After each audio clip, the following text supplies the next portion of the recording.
तो आइए हम शुरू करते हैं। सबसे पहले हम शुरुआत करते हैं चेस की बनावट से। बेसिकली चेस 64 स्क्वायर से बना हुआ है। ये जो आप देख रहे हैं ब्लैक एंड व्हाइट जो स्क्वायर्स हैं, ये 64 हैं, जिसमें से 32 ब्लैक हैं और 32 व्हाइट स्क्वायर्स हैं। जिस तरह की आप देख पा रहे हैं स्क्रीन पर, ये जो वर्टिकल लाइंस हैं इन्हें हम फाइल्स कहते हैं। ये जो हॉरिजॉन्टल लाइंस हैं इन्हें हम रैंक्स कहते हैं। और ये जो तिरछी लाइन है, ये आप देख रहे हैं इस तरीके से, कोई भी मूवमेंट अगर चेस में इस तरीके से होता है तो इसे हम डायगोनल मूवमेंट कहते हैं। तो आइए अब हम मोहरों की लोकेशन को समझते हैं कि कौन सा मोहरा कहाँ है और कैसे इनको मूव किया जाता है। सबसे पहला मोहरा हमारे बीच जो है वो आप देख पा रहे हैं कि ये मैंने यहां से उठाया है। यह हमारा राजा है। राजा की लोकेशन इस बात पर निर्भर करती है कि इसका कलर कौन सा है। यदि ये ब्लैक कलर का राजा है तो हमेशा ये व्हाइट कलर के स्क्वायर पर रहेगा, और यदि यह व्हाइट है तो ब्लैक स्क्वायर पर रहेगा। क्योंकि अभी हमारा राजा ब्लैक है तो मैं इसे व्हाइट स्क्वायर पर रखता हूं। राजा को हम किंग कहते हैं। नेक्स्ट जो हमारे पास मोहरा है वह है हमारा वजीर, जिसे हम इंग्लिश में क्वीन भी कहते हैं।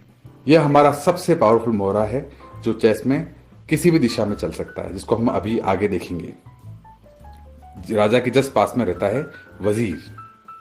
नेक्स्ट हमारा जो मोहरा है वो मोहरा है हमारा ऊंट। ऊंट को हम बिशप भी कहते हैं। बिशप की लोकेशन हमेशा वजीर के इस तरफ और राजा के उस तरफ। चूंकि दो बिशप होते हैं, दो ऊंट होते हैं, तो आप पाएंगे कि इस तरीके से दोनों तरफ बिशप या ऊंट। अगला मोहरा जो हमारे पास है वह है घोड़ा।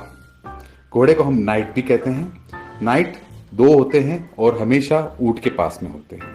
दो घोड़े होते हैं और दोनों घोड़े ऊंट के पास में। इस तरीके से अब हमारे पास दो कॉर्नर खाली बचे हैं। कॉर्नर्स में हमारे पास होता है यह हाथी। हाथी को हम रूक भी कहते हैं। दोनों कॉर्नर्स पर एक एक रूक हम रखते हैं। तो एक बार हम फिर से समराइज कर लेते हैं। फर्स्ट जो लोकेशन है हमारे पास है राजा, फिर वजीर, दो ऊंट, दो घोड़े और अंत में दो हाथी। आगे की तरफ जो मोर्चा संभालते हैं वो है हमारे पॉन, ये जिन्हें हम प्यादे भी कहते हैं। ये सभी आगे की तरफ इस तरीके से इनको प्रोटेक्ट करते हुए एक एक करके ये सभी प्यादे आगे आते हैं। ये एक खिलाड़ी की पोजीशन है जो इस तरीके से यहां पर जमती है। ठीक उसी प्रकार आपकी प्रतिद्वंदी जो खिलाड़ी है उनके भी हम मोहरे इसी प्रकार जमाएंगे, कुछ इस तरह।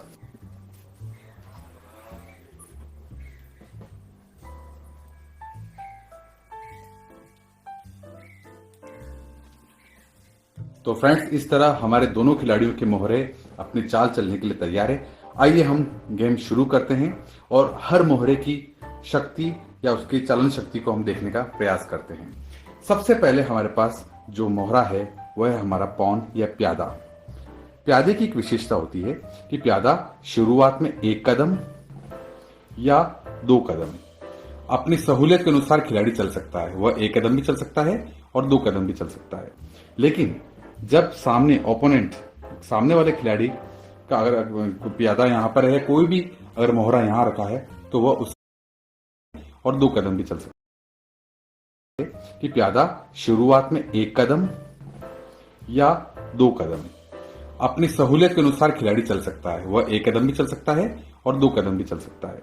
लेकिन जब सामने ओपोनेंट, सामने वाले खिलाड़ी का अगर प्यादा यहां पर है, कोई भी अगर मोहरा यहां रखा है, तो वह उसे कैप्चर नहीं कर सकता, इस तरीके से नहीं मार सकता। हमेशा प्यादा क्रॉस में ही मारेगा। ये इस तरीके से इसे मार सकता है और इसे बाहर कर सकता है, लेकिन आमने सामने नहीं। प्यादा किसी भी बड़े मोहरे को मार सकता है, लेकिन शर्त यह रहेगी कि वह क्रॉस में मार सकता है।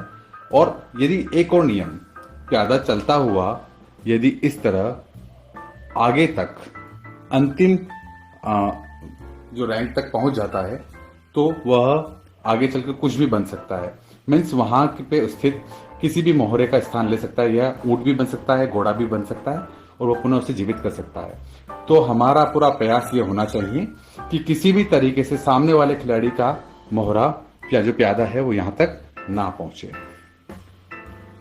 हमारा अगला जो मोहरा है वह है हमारा हाथी, रूक। रूक की विशेषता होती है कि रूक सीधा भी चल सकता है और आड़ा भी चल सकता है, मीन्स वर्टिकली और हॉरिजॉन्टली। इस तरीके से रूक पूरा मूव कर सकता है। मैं उदाहरण से बताता हूं, यदि हमारा रूक यहां है और कोई भी प्यादा अगर यहां रखा है तो ये सीधा यहां से इसे मारकर बाहर कर सकता है, या यदि हमारा मोहरा यहां है और रुख हमारा यहां है तो इस तरीके से यहां आकर ये सीधा वर्टिकली भी इसे मार सकता है।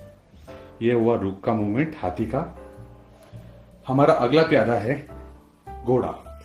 घोड़ा एकमात्र ऐसा मोहरा है जो किसी एक मोहरे के ऊपर से कूद सकता है। घोड़े का हमेशा मूवमेंट एल शेप में होता है। एल शेप का मतलब हमेशा 2.5 कदम चलता है। घोड़ा हमेशा 2.5 कदम किस प्रकार से चलेगा? 1, 2 और 2.5। जैसा कि मैंने बताया था एल बन गया है।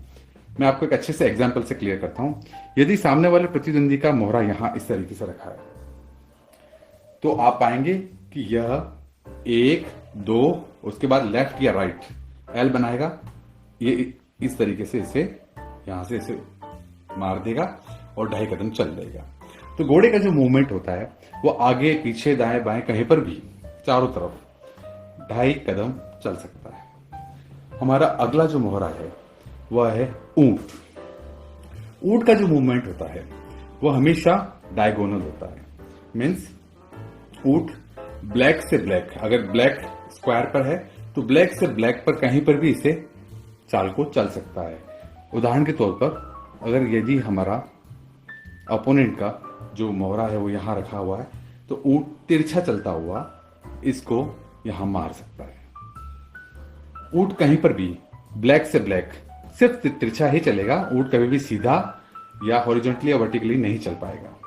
तो ऊंट की विशेषता है तिरछी चाल। हमारा अगला जो मोहरा है वह है सबसे पावरफुल, सबसे ज्यादा ताकतवर मोहरा, वह है हमारा वजीर। कहते हैं कि वजीर इस पूरे चेस की जान होती है। वजीर की विशेषता होती है कि वजीर किसी भी दिशा में चल सकता है, हॉरिजॉन्टली, वर्टिकली और डायगोनली। कहीं पर भी किसी भी तरीके के मूवमेंट को उसको परफॉर्म कर सकता है। यदि कोई हमारे पास मोहरा यहां है तो उसे ऐसे भी मार सकता है। यदि कोई मोहरा इस जगह है तो वह उसे ऐसे भी मार सकता है, और कोई मोहरा यदि तिरछा रखा है तो इस प्रकार ऐसे भी मार सकता है। तो वजीर किसी भी दिशा में आगे पीछे चल सकता है। एक और विशेषता मैं बताना चाहूंगा हमारे राजा की। अंत में जो सबसे महत्वपूर्ण किरदार है वो राजा है। कहने को तो राजा है, लेकिन इसकी एक लिमिटेशन है कि राजा सिर्फ 1 कदम चल सकता है। आगे पीछे दाएं बाएं कहीं पर भी जहां जिस स्क्वायर में स्थित है उसके चारों तरफ ये सिर्फ 1 कदम ही चल सकता है।